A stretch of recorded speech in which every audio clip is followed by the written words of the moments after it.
공용 공간인 로비에 프론트 설치와 관련해서 갈등이 굉장히 많잖아요. 며칠 전에 제가 기사를 읽으면서 상당히 의미 있는 사례가 될 것 같아서 여러분께 기사 내용도 소개하고 그리고 이 문제에 대해서 어떻게 해결할 수 있는지에 대해서도 제가 설명을 드리려고 합니다. 자, 예전에 여기 기사에 소개된 여기 단지는요, 이제 이런 상황이었다고 해요.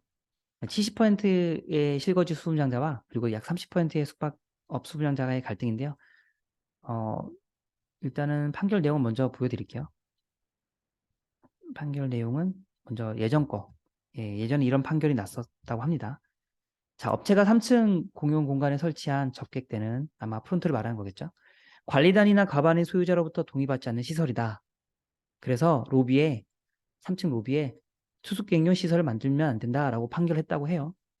사실 기존에 어, 예, 바로 결과부터 볼게요. 자, 그래서 3층 로비가 아닌 지하 2층에서 투숙객을 응대했다고 하는데요. 자, 그런데 당연히 숙박업을 하는 수분양자들 반발이 있겠죠. 자, 볼게요. 이번에 며칠 전에 나온 판결은요.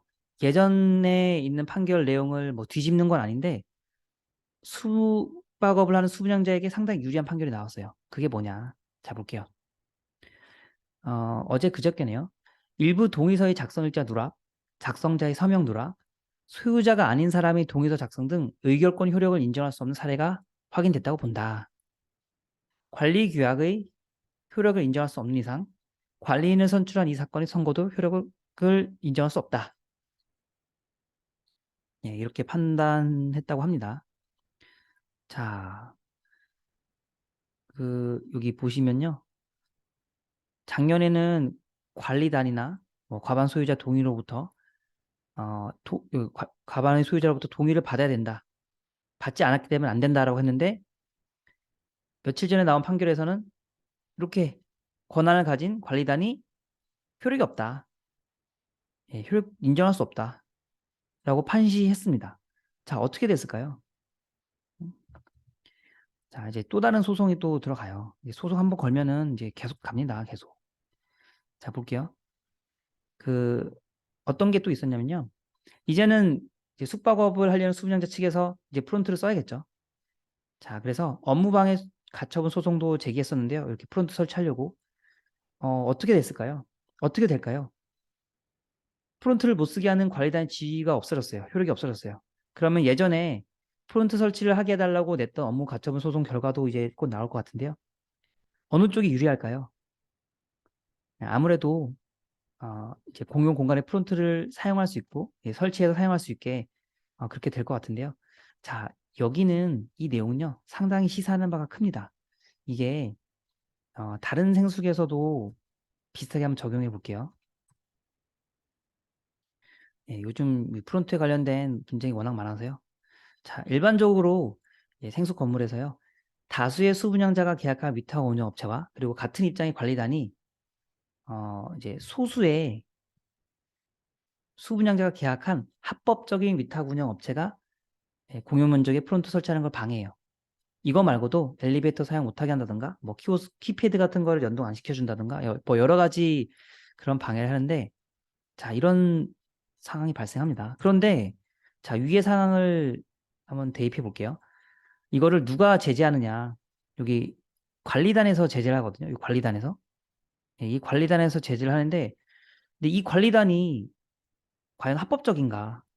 적법한 절차에 의해서 적법한 요건에 의해서 만들어진 그런 관리단인가에 대해서는 많은 논란이 있을 거예요. 자, 왜냐면 자, 흔히 관리단이라고 주장하는 이제 수분양자 측분들 보면요. 이제 적법한 절차와 요건을 충족하지 않은 경우가 많아요. 이게 무슨 말이냐면 어, 이렇게 관리단 집회를 통해야지만 관리인을 선정할 수 있고 그리고 관리인이 대표권을 갖고 그리고 합법적으로 건물 관리할 수 있는 의견을 이렇게 주도할 수 있거든요.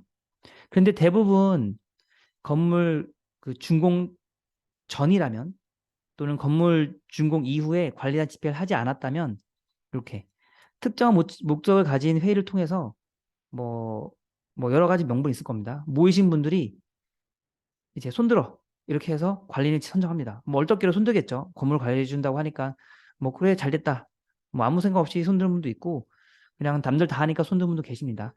요거는요 법률 분쟁 가면은 깨져요. 무슨 말이냐면 관리단 집회를 통하지 않고 이렇게 공유 면적에 대해서 의견을 그 공유 면적에 대해서 권한을 행사하는 관리단 요 관리인은요 나중에 법적으로 갔을 때는 권한이 효력이 없다라고 판단될 수 있습니다. 그렇기 때문에 반드시 어 이제 소수라도 상대 수분양자가 계약한 합법적 위탁 운영 업체라면 인정해 주셔야 합니다. 자, 이 분쟁을 어떻게 해결할 수 있을까요? 가장 좋은 해결 방법은요. 각 수분양자가 계약한 위탁 운영 업체, 예를 들면 ABC라고 할게요. 이렇게 3사가 있다면 협의해서 로비 등 공간 사용에 대해서 결정해야 돼요. 최소한 2회 정도 협의해야 될 거예요. 그러면 누가 회의 참가해서 이걸 결정하느냐? 이렇게 A사 2명, 그리고 A사의 대표 1명, 이렇게 각 업체당 3명씩 나와서 총 9명이서 회의하면 됩니다. 자, 왜 이렇게 해야 하냐면 만약에 법률적으로 분쟁하면 여러분 다 안 좋아요. 여러 수장자들 모두 안 좋아요. 생수 이미지도 안 좋아지고요. 매도할 때 어렵겠죠. 왜냐면 부동산에서 살려고 한 사람이 부동산에 가서 물어볼 거잖아요. 당연히 법률 분쟁 있는 거 중개인이 말해주죠. 그리고 예약률도 하락돼요. 수익성도 악화돼요. 뭐 여기에 대해서는 뭐 제가 굉장히 할 말이 많은데 간단히 키워드만 설명드립니다. 이렇게 말씀드립니다. 그리고 장기간 수부장자는 감정 갈등도 생기는데 뭐 돈을 떠나서 이게 스트레스 많이 받거든요. 안 그랬으면 좋겠어요. 자, 이게 핵심이에요. N개의 위탁 운영업체가 난립해요.